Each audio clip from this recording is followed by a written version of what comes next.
Je m'appelle le capitaine de corvette Emma Cole, de la Marine des États-Unis. Et le jour du mariage de ma sœur, j'ai entendu mon propre père dire à une salle comble que j'étais la femme de ménage des cils. 5 minutes plus tard, quelqu'un s'est écrié « Oh mon Dieu, est-ce que c'est elle à la télé ?» Et mon père a lâché son verre de champagne en plein milieu de la réception. Le bruit du cristal qui se brise peut transpercer une pièce entière. Mais avant d'en arriver à ce moment, vous devez comprendre le silence qui l'a précédé. C'était le genre de mariage que Charleston réussit le mieux. Des tentes blanches sur la pelouse d'une ancienne plantation. De la mousse espagnole se balançant dans la brise. Un quatuor de jazz s'échauffant sous l'auvent. Ma sœur Olivia en rêvait depuis que nous étions enfants. Et je n'allais pas laisser ma relation compliquée avec notre père jeter une ombre sur sa journée. J'étais arrivée par avion la veille de Coronado, en Californie, essayant encore de me défaire du rythme de la vie à la base.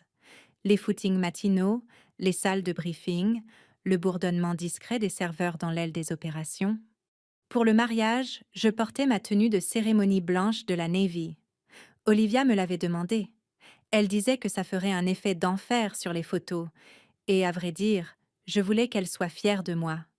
La première heure de la réception ne fut que poignée de mains polies et retrouvailles avec des proches que je n'avais pas vus depuis des années. Mon père, le colonel à la retraite Richard Cole, tenait salon près du bar ouvert. C'était un homme qui pouvait remplir une pièce sans même essayer. Grand, les cheveux argentés, une carrure de colosse et une voix qui portait comme celle d'un instructeur. Il avait toujours été plus à l'aise avec les hauts gradés qu'avec ses propres enfants. J'étais sur le point de rejoindre une conversation avec un vieil ami de la famille quand j'ai entendu son rire, cet aboiement sec, presque théâtral, qu'il utilisait pour raconter une histoire. « C'est la femme de ménage des Seals », a-t-il dit en souriant au petit cercle d'hommes autour de lui.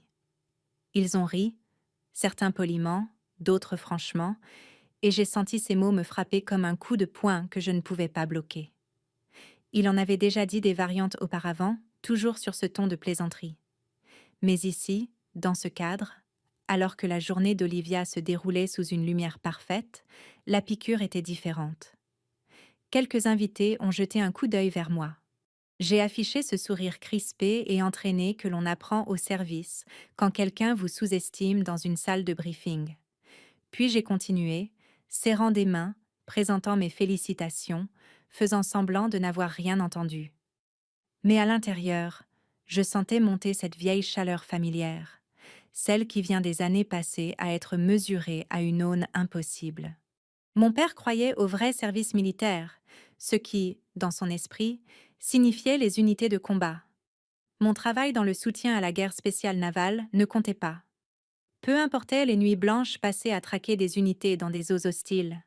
Peu importaient les gens aujourd'hui en vie grâce à ce que mon équipe avait accompli. Pour lui, j'étais une femme de ménage. J'ai aperçu Olivia à l'autre bout de la tente, rayonnante dans sa robe de dentelle, et je me suis forcée à me reconcentrer. C'était sa journée, pas la mienne. Je pouvais supporter d'être encore une fois la petite sœur inoffensive si cela permettait de maintenir la paix. Ce que je ne savais pas, ce qu'aucun d'entre nous ne savait, c'est qu'avant la fin de la soirée, tous les invités me verraient sous un jour très différent. J'aimerais pouvoir dire que la pique de mon père au mariage était un moment isolé. Ce n'était pas le cas. C'était l'écho de plusieurs années, la même note jouée encore et encore, jusqu'à devenir la bande-son de la façon dont ma famille me percevait. Grandir dans une maison dirigée par un officier de carrière signifiait que notre monde était construit sur des règles, des inspections et un courant constant de compétition. Papa pensait que l'armée était le terrain d'épreuve du caractère, mais seulement pour certaines unités. L'infanterie, les opérations spéciales, tout ce qui comportait un fusil ou le mot « combat » dans l'intitulé était réel. Tout le reste était du soutien, de l'auxiliaire. Nécessaire peut-être, mais indigne de respect. Quand je me suis engagée à 19 ans, je voulais son approbation plus que ma solde. Je me suis surpassée au camp d'entraînement, lors des formations spécialisées, durant les longues semaines exténuantes à travailler dans la logistique pour la Navy. Ma première affectation a été dans une unité de renseignement, planifier des itinéraires, acheminer des fournitures, coordonner avec des forces opérationnelles interarmées. Il m'a rendu visite une fois, a parcouru le centre des opérations, a hoché la tête devant le mur d'écran, puis m'a demandé au dîner si j'avais déjà fait quelque chose en dehors d'un bâtiment climatisé. Ce qu'il y avait avec les commentaires de mon père, c'est qu'ils n'étaient pas toujours cruels sur le ton. Parfois, ils étaient juste désinvoltes, presque anodins, comme s'ils ne réalisaient même pas le poids qu'ils portaient. C'est ce qui les rendait douloureux. Le tournant, celui dont je ne lui ai jamais parlé, a eu lieu 2 ans plus tard, pendant le processus de sélection éprouvant, non pas pour devenir une SEAL, mais pour me qualifier pour l'unité de soutien de la guerre spéciale navale. C'était une filière que si peu de gens connaissaient. J'ai enduré la torture du ressac, les portées de troncs d'arbres, les kilomètres interminables dans le sable mou, pour finalement être retiré de l'entraînement à cause d'une fracture de fatigue à la jambe. Je pensais que c'était fini, mais un commandant que je respectais m'a prise à part et m'a dit « Tu n'as pas fini.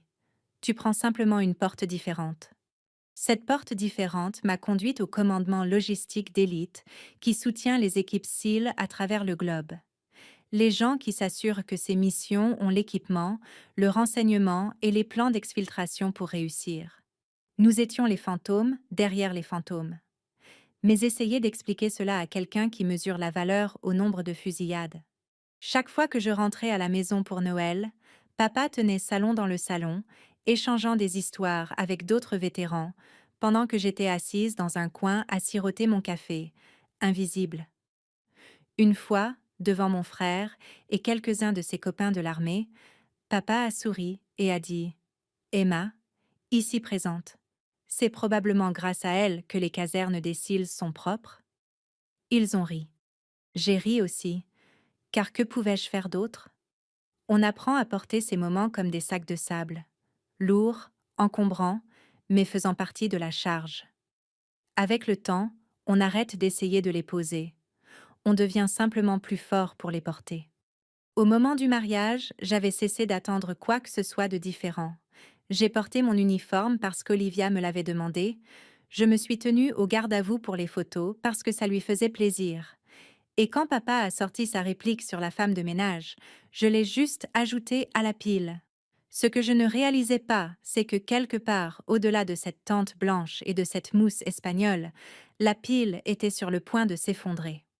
Et quand ce serait le cas, tout le monde dans cette pièce en ressentirait l'impact. Il y a une raison pour laquelle je n'ai pas corrigé mon père quand il m'a traité de femme de ménage. Ce n'était pas seulement de la retenue, c'était le fait que je ne pouvais pas lui dire, ni à personne d'autre, ce que j'avais réellement fait. 2 ans avant le mariage d'Olivia, j'ai été affectée à une force opérationnelle interarmée opérant dans le Pacifique. Le genre d'affectation où vos appels téléphoniques sont surveillés, vos déplacements compartimentés, et où vous apprenez à oublier quel jour on est, car les dates n'ont plus d'importance quand on travaille en rotation de 24 heures. Notre fenêtre de mission s'est ouverte par une nuit humide de mai. 2 Navy SEALs avaient disparu en mer de Chine méridionale lors de ce qui devait être une patrouille de reconnaissance à faible visibilité. Le renseignement suggérait qu'ils avaient été capturés et étaient détenus dans un village de pêcheurs sympathisant d'une milice armée. Le temps jouait contre nous.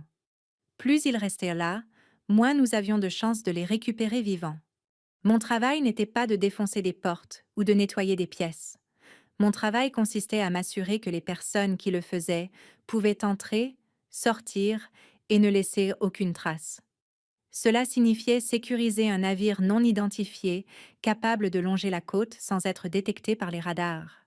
Cela signifiait organiser le ravitaillement aérien de notre drone de reconnaissance sans déclencher les réseaux de surveillance chinois. Cela signifiait trouver un moyen de camoufler nos communications cryptées en bavardage inoffensif entre bateaux de pêche. Et cela signifiait faire tout cela en 48 heures, avec rien de plus qu'une équipe réduite, une salle de serveurs vieillissante et une pile de faveurs que j'avais accumulées pendant une décennie. Quand les alertes au typhon sont tombées, la moitié du commandement a voulu annuler, mais la météo est une arme à double tranchant. La même tempête qui menaçait notre itinéraire nous fournissait aussi une couverture. J'ai donné le feu vert au plan. Nous avons fait passer un largage de ravitaillement à travers les bandes extérieures de la tempête en utilisant un avion cargo local avec un manifeste falsifié. Ce largage comprenait les kits médicaux, les munitions et les harnais d'exfiltration qui allaient être utilisés quelques heures plus tard. J'ai surveillé toute l'opération depuis une salle de contrôle sombre, le bruit de la pluie martelant le toit en tôle ondulée, mon casque rempli de sursauts de bavardage codé. Quand notre équipe d'exfiltration a annoncé colis sécurisé, je me suis autorisé une seule grande inspiration. Ils étaient sortis, se glissant dans la tempête comme s'ils n'avaient jamais été là. Le rapport déposé ensuite faisait 3 pages. Mon nom apparaissait une seule fois, enfoui dans la liste des officiers logistiques. 2 semaines plus tard, j'étais de retour au pays, assise à la table de la cuisine de mon père, alors qu'il me demandait si j'avais fait quelque chose d'intéressant ces derniers temps.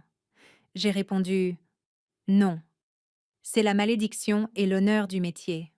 On mesure ses victoires en vies sauvées, pas en titres de journaux. Les seules personnes qui comprennent vraiment sont celles qui étaient là avec vous. » Alors, quand il a plaisanté sur le fait que je passais la serpillière pour les SEALs, je n'ai pas réagi. Il n'avait pas tort au sens littéral. Je faisais le ménage après eux, mais pas de la manière qu'il imaginait. Le quatuor à cordes entamait une version lente et cuivrée de At Last quand je me suis glissée de nouveau dans la tente de réception. De l'extérieur, tout semblait parfait. Les coupes de champagne qui trinquaient, les serveurs se faufilant entre les tables avec des plateaux de coquilles Saint-Jacques et de bruschetta, les mariés riant dans un tourbillon de soie et de lumière. Dans ma tête, pourtant, la conversation au bar résonnait encore. La femme de ménage des SEALs. Je me suis dit de laisser couler, d'être la plus raisonnable. Mais quand on a passé des années à maîtriser son calme sous la pression, on sait aussi exactement jusqu'où son sang-froid peut s'étirer avant de se déchirer. Papa était toujours posté près du bar, une main dans la poche, l'autre gesticulant pendant qu'il parlait. Le groupe avait changé. C'étaient maintenant des oncles, quelques-uns de ses vieux copains de l'armée et 2 ou 3 amis de la famille. J'ai saisi des bribes de phrases au passage. De vrais soldats, lignes de front, gratte-papier. Ils riaient au bon moment, certains par politesse, d'autres parce qu'ils pensaient être dans la confidence de la plaisanterie. J'ai senti des regards se poser sur moi alors que je me dirigeais vers la table d'honneur. Ce regard subtil et évaluateur que les gens vous lancent, lorsqu'ils ont été conditionnés à vous voir comme quelqu'un de moindre importance. Je me suis arrêtée près de la table du gâteau quand j'ai capté un fragment de conversation derrière moi. Une voix d'homme, basse mais portante. « Ouais, j'ai entendu dire qu'elle était dans la Navy. Mais pas, vous voyez, cette Navy-là. » Un rire a suivi, rapide et bref comme le saut d'un bouchon de liège. J'ai voulu me retourner pour remettre les pendules à l'heure. Au lieu de cela, j'ai continué, chaque pas délibéré. Olivia m'a interceptée avec une accolade, heureuse et inconsciente. Son monde, ce soir, n'était que fleurs, vœux et danse. Je l'ai serrée en retour, prenant soin de ne pas laisser le poids dans ma poitrine transparaître dans mon sourire. Elle a ajusté le tombé de ma veste d'uniforme, a complimenté le brillant de mes chaussures et s'est éclipsée pour saluer une autre table. Quand le photographe a appelé le cortège nuptial pour se rassembler, je me suis mise en formation avec les autres, le blanc de mon uniforme traçant une ligne nette parmi les smokings et la mousseline. Papa se tenait à l'écart, riant, une coupe de champagne à la main. De là où j'étais, je pouvais voir comment sa posture rayonnait d'aisance, comme si sa version de l'histoire était la seule qui comptait. Dans la Navy, j'ai déjà été sous-estimée. À l'entraînement, même en déploiement, la plupart du temps, j'ai appris à m'en servir. C'est une sorte de couverture. Laissez les gens penser qu'ils vous ont cerné et ils ne vous verront jamais venir. Mais ce soir n'était pas une mission. Ce soir, c'était personnel. Alors que j'attendais mon tour pour les photos, une des amies d'université d'Olivia s'est penchée vers moi. « Alors ?» a-t-elle dit d'un ton léger. « Est-ce que tu travailles vraiment avec les SEALs ?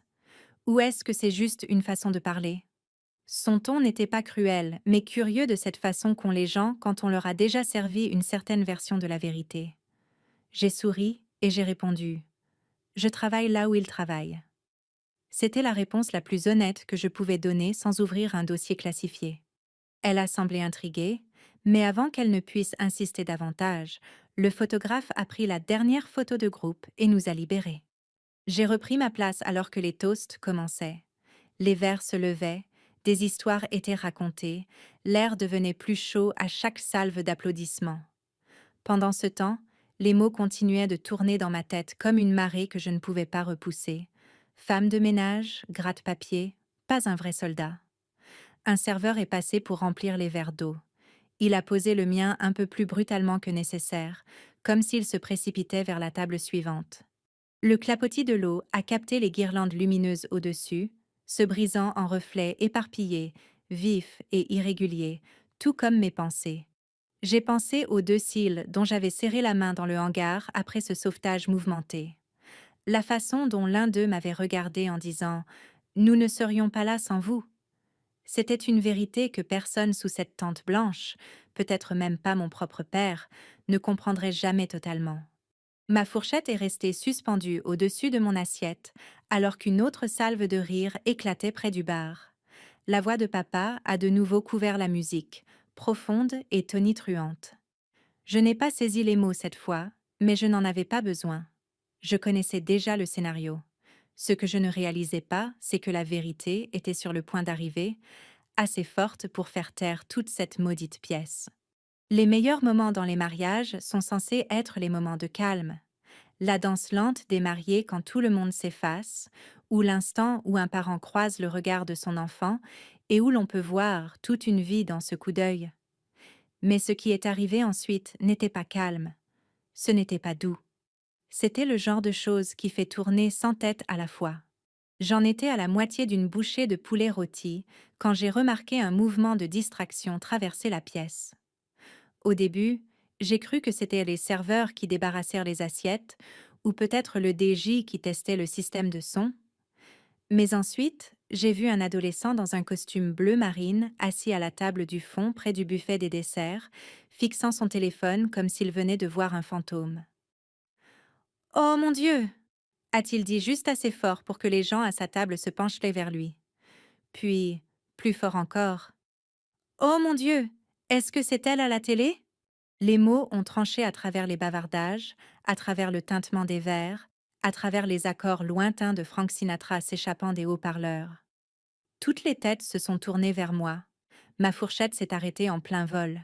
À l'autre bout de la tente, j'ai vu la posture de mon père changer. D'abord la confusion, puis la plus infime lueur de quelque chose de plus vif. Il tenait un verre de champagne, un doigt enroulé autour de la tige. Je connaissais cette prise. Je l'avais vu tenir un fusil de la même manière des années auparavant. Stable, confiant, inébranlable. Mais à cet instant précis, sa main a tremblé. Le téléphone de l'adolescent passait déjà de table en table, les invités se penchant pour voir le petit rectangle de lumière rougeoyante. Et là, j'y étais. Pas à ma place de demoiselle d'honneur, pas en train de sourire sur une photo posée, mais debout sur la scène de la salle des héros du Pentagone, en tenue de cérémonie blanche, une rangée de médailles sur la poitrine. Le bandeau en bas de l'écran indiquait « Un officier de la marine honoré pour service distingué lors d'opérations interarmées classifiées ». Ma voix résonnait à travers les minuscules haut-parleurs du téléphone. Cette récompense n'est pas la mienne seule. Elle appartient à l'équipe qui a monté la garde quand les autres dormaient, qui a porté le fardeau quand les autres ne le pouvaient pas, et qui a ramené nos hommes à la maison. La vidéo avait été enregistrée plus tôt ce matin-là, avant que je n'embarque pour mon vol vers Charleston. Je n'en avais parlé à personne, ni à Olivia, ni à ma mère, et certainement pas à mon père. En partie parce que je ne pouvais pas partager tous les détails, et en partie parce que, bon, après des années passées à être mises de côté, certaines habitudes, on la vie dure. La salle était si calme maintenant que je pouvais entendre le léger pétillement du champagne dans le verre de mon père. Et puis, fracas. La tige a glissé de ses doigts. Le verre a percuté le plancher en bois, éclatant en une douzaine de morceaux pointus. Des bulles dorées se sont répandues en une flaque qui s'élargissait. Pendant un instant, Personne n'a bougé. Personne n'a parlé. Le regard de mon père était verrouillé sur moi. Sa mâchoire était serrée comme s'il voyait une étrangère. L'homme qui avait toujours cru que je restais sur la touche regardait maintenant une version de moi qu'il ne pouvait pas faire entrer dans les cases bien nettes qu'il avait construites au fil des ans. L'adolescent, Dieu le bénisse, a rompu le silence. C'est partout aux infos, a-t-il dit presque à bout de souffle. Il vous traite de héros. Je ne savais pas s'il fallait sourire, me lever ou m'enfoncer dans ma chaise. J'ai choisi l'immobilité. Laissez-les regarder. Laissez la vérité s'installer sans que je dise un mot. Quelque part en arrière-plan, j'ai entendu une fourchette teintée contre un verre, le signal pour le toast suivant. Mais plus personne ne prêtait attention au discours. Tous les yeux étaient fixés sur moi et sur l'homme qui venait de lâcher son verre de champagne. Le maître de cérémonie du mariage a hésité, micro à la main, jetant des regards alternés entre moi et la scène figée près du bar. On pouvait sentir l'air changer, comme juste avant qu'un orage d'été ne s'abatte, pesant et chargé d'attente. Quelqu'un près de la table d'honneur a parlé le premier. Capitaine de corvette Cole, a-t-il dit d'un ton hésitant, comme s'il essayait le titre sur sa langue. Est-ce que c'est vraiment vous? Chaque regard s'est déplacé vers moi. Sans visage. Parents, vieux voisins, inconnus en smoking de location, tous fixants, attendant. Je me suis levée lentement, ma chaise grinçant contre le sol poli. C'est moi, ai-je dit. Ma voix était stable, bien que mon pouls batte assez fort pour que je le sente au bout de mes doigts. Je n'avais pas prévu ce moment. J'avais pensé pouvoir traverser la nuit avec rien de plus que des sourires polis et des conversations sans risque. Mais elle était là, la vérité, traînée au grand jour par un gamin avec un smartphone lors d'une diffusion que je n'attendais pas à voir ici, à Charleston. Je me suis approchée de la table la plus proche où un téléphone diffusait encore la vidéo du Pentagone. L'image de moi-même sur scène semblait surréaliste. Les lumières vives, les rangées d'uniformes, le métal que l'on épinglait sur ma veste. Je l'avais vécu il y a quelques heures à peine, et pourtant, c'était comme regarder quelqu'un d'autre. Une femme en robe à fleurs s'est penchée en avant. « Quoi? Qu'est-ce que vous avez fait ?» a-t-elle demandé. J'ai jeté un coup d'œil vers mon père. Il n'avait pas bougé. Ses mains étaient vides maintenant, mais les éclats de verre brillaient toujours sur le sol à ses pieds. « J'ai fait mon travail, » ai-je répondu.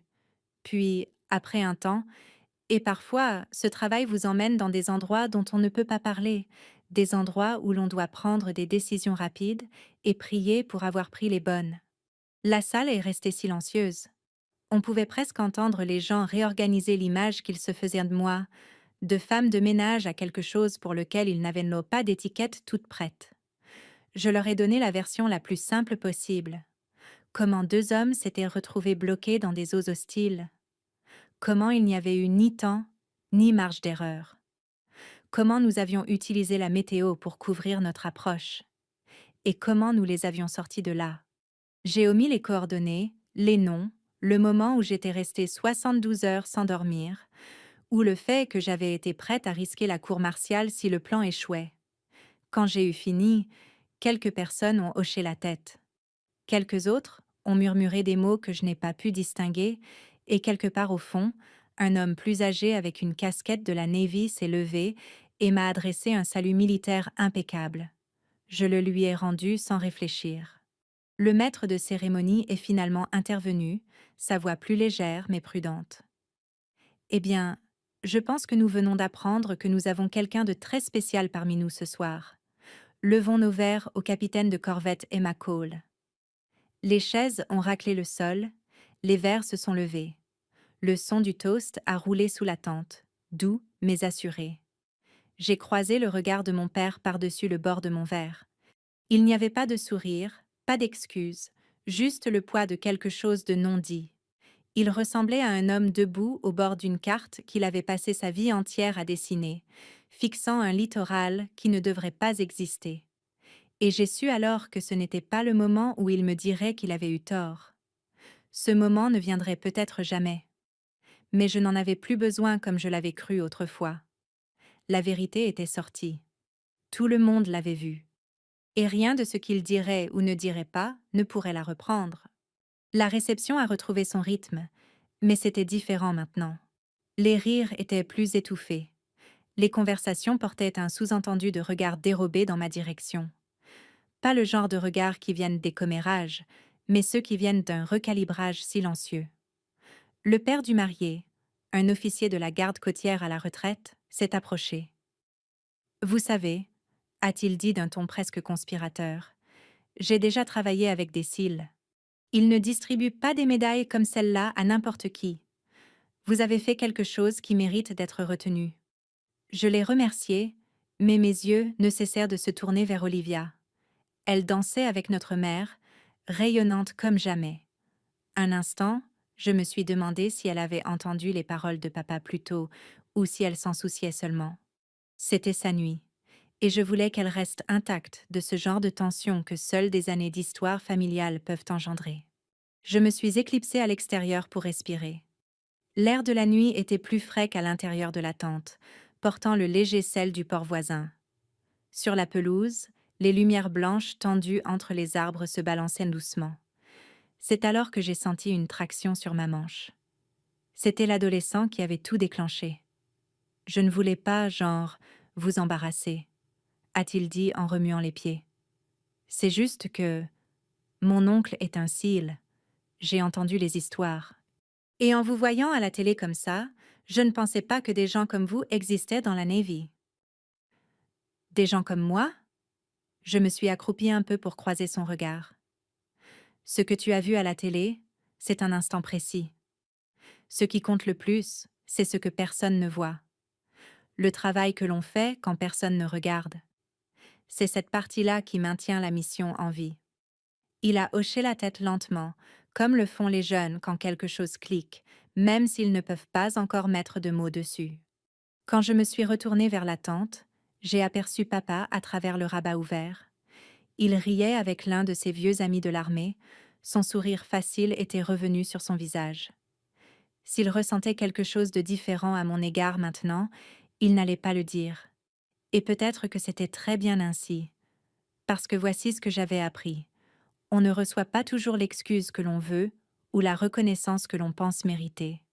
Parfois, la victoire consiste simplement à vivre d'une manière qui rend la vérité indéniable. Je n'étais pas la femme de ménage des SEAL, mais si faire le ménage signifiait s'assurer que mes hommes rentrent vivants, je le ferais à chaque maudite fois. Je suis rentrée à l'intérieur, laissant la chaleur et la lumière m'envelopper. La musique a enflé. Olivia a tournoyé dans sa robe et les éclats du verre de champagne de mon père avaient été balayés. La mission n'était pas de le changer. Elle consistait à savoir sans aucun doute qui j'étais et à continuer de me tenir droite dans l'uniforme que j'avais mérité. Si vous avez déjà été sous-estimé, si vous avez déjà eu quelqu'un qui vous définit par la plus petite chose qu'il pense savoir sur vous, souvenez-vous de ceci. Votre valeur n'est pas dans leurs mots. Elle est dans le travail, le courage et la vérité que vous portez quand personne d'autre ne regarde. Partagez cette histoire avec quelqu'un qui a besoin de l'entendre. Et si vous croyez qu'il faut honorer ceux qui servent dans le silence, je serai honorée de vous voir rester pour la prochaine histoire.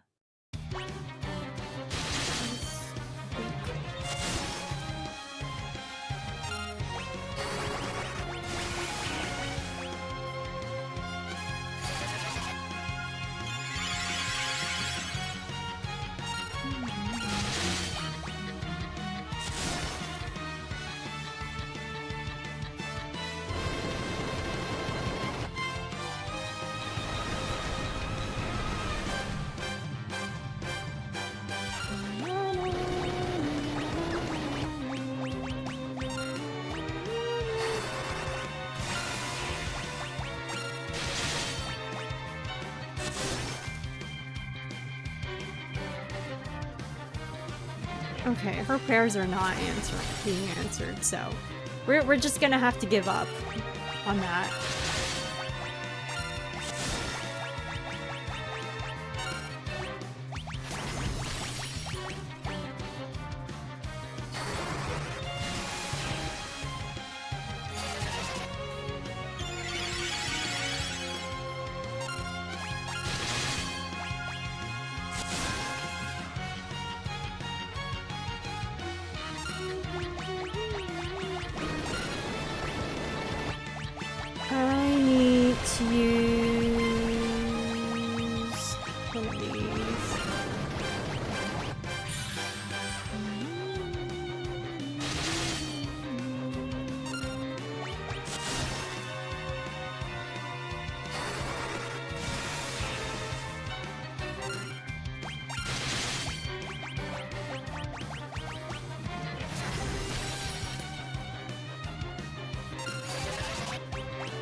Oh, we got it! Oh, nice.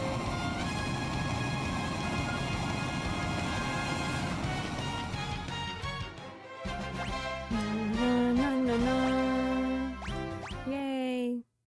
Indeed, your spirit is righteous. I, Leviathan, king of summons, shall serve you. Yay, we got Leviathan! Oh, yeah.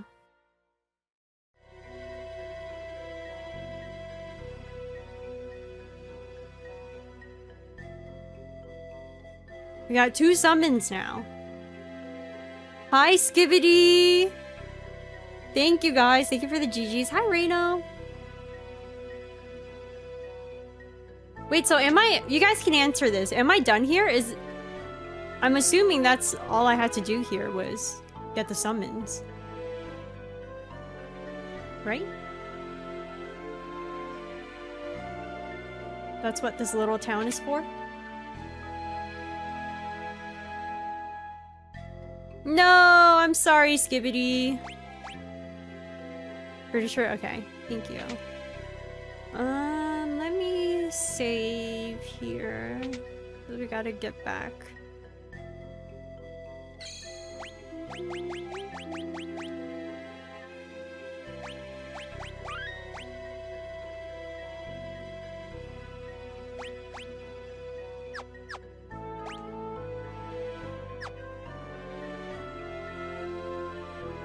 Synthetic! Oh my gosh! Thank you so much for the hydrate. How have you been? Nice to see you.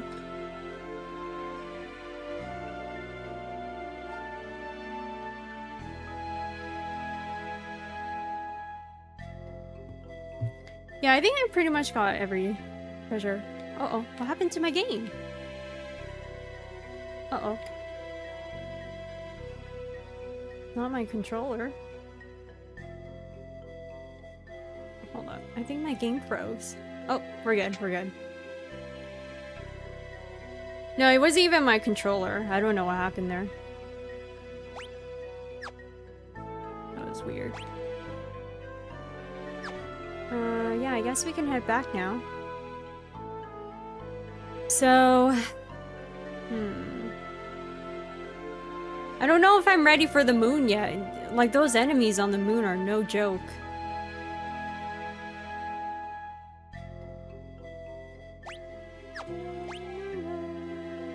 Oh, I have those chests to get to. I don't know how to get there, though.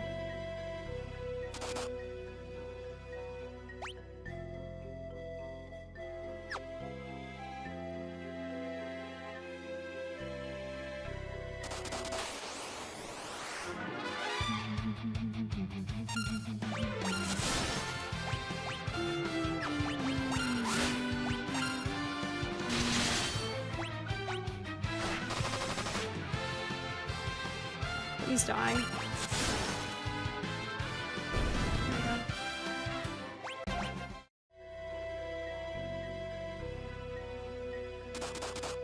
There's definitely a hidden path somewhere.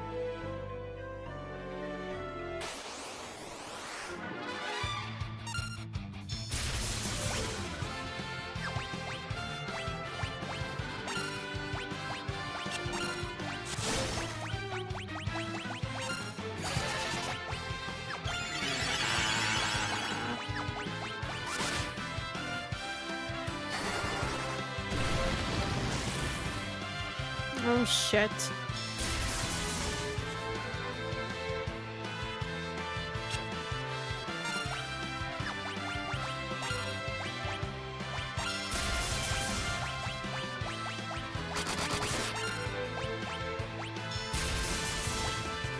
I have no MP.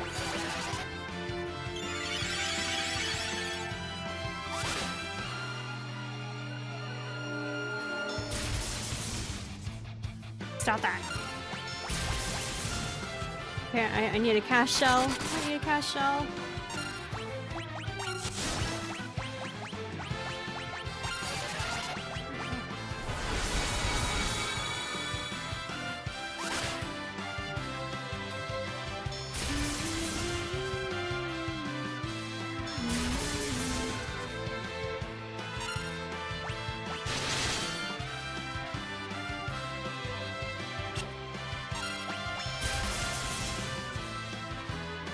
No! No! Alright, I gotta use... I probably should have rest. I was just... This is what happens when you're cheap and you don't want to spend 1200 gil at the end, and even though you have like a shit ton of money. You know what? I'm gonna go back and rest. I can't live like this.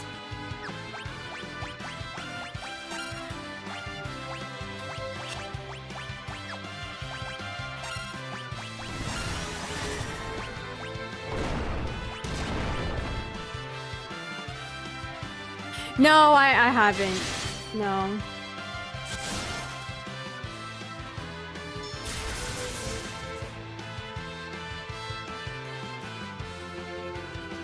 Rosa might die here. Yeah, she's dead.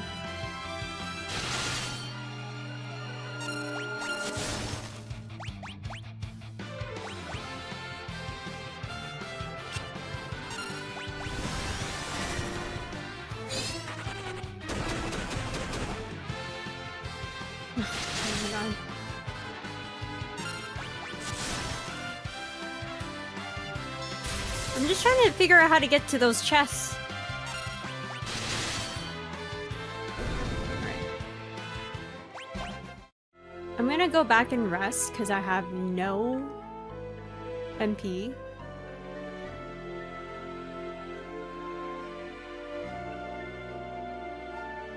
You know what? I think I'll do that first before I continue on with the main storyline. Like, I think I'll go through the Bahamut cave that we found last stream. I don't know if I'm ready for that though. Well, I'll just see. Like, I'll go through it, see how I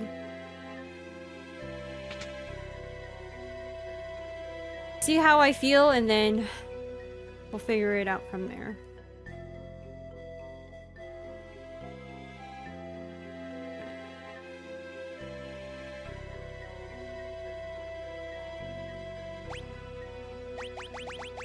Quick save here.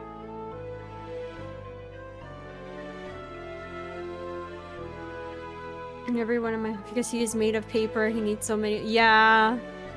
Yeah, he's really squishy. There's also a